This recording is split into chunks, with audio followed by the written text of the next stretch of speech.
implikasi terhadap pembangunan di Iya. wilayah itu.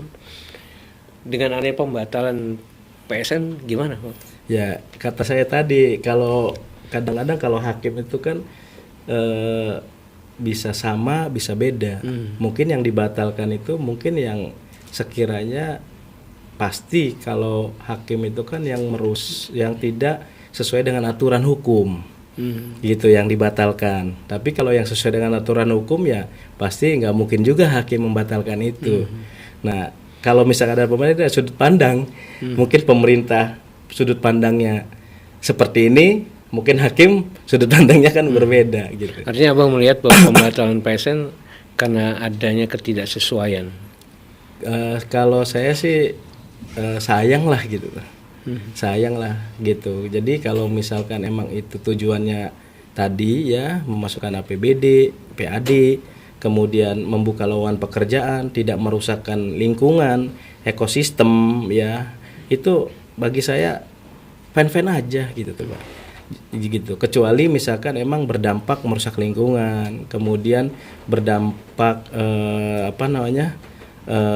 merusak ekosistem dan lain sebagainya, itu emang nggak boleh gitu. Iya. Gitu. Nah, ini menarik untuk disimak. Pertama, perlu digarisbawahi, Bang Jajab melihat lokasi ini seperti Singapura. Iya, betul. Bersih, nyaman, enak dilihat, kayaknya kita tuh maju gitu Pak. Lalu bagaimana dengan kultur dan mentalitas masyarakat? Iya, jadi di seputar itu apa juga siap menerima sesuatu yang bagus tadi? Ya, tadi kalau misalkan kalau kita berpikir modern, ya sudah pasti menerima Pak. Tapi ada juga beberapa orang yang berpikirnya masih kurang modern lah ya gitu. Ketika Abang berkunjung ke sana, amatannya seperti apa? Kalau saya emang kalau lihat di PSN-nya ya di PSN-nya itu emang dari dulu juga kita di BUMD pengen seperti itu Pak. Gitu, pengen gimana caranya meningkatkan PAD dan menciptakan lapangan pekerjaan di wilayah itu Pak.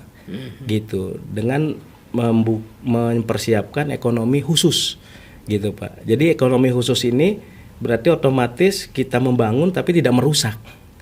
Gitu. Kita membangun tapi tidak melanggar aturan gitu. Itu Pak yang kita ini kan. Nah, lumayan kalau misalkan emang itu misalkan sebagai tempat pariwisata, kemudian sebagai tempat ekonomi kreatif bagi masyarakat sekitar, kemudian masuk APBD kan emang tujuan pemerintah daerah dan pusat kan seperti itu Pak.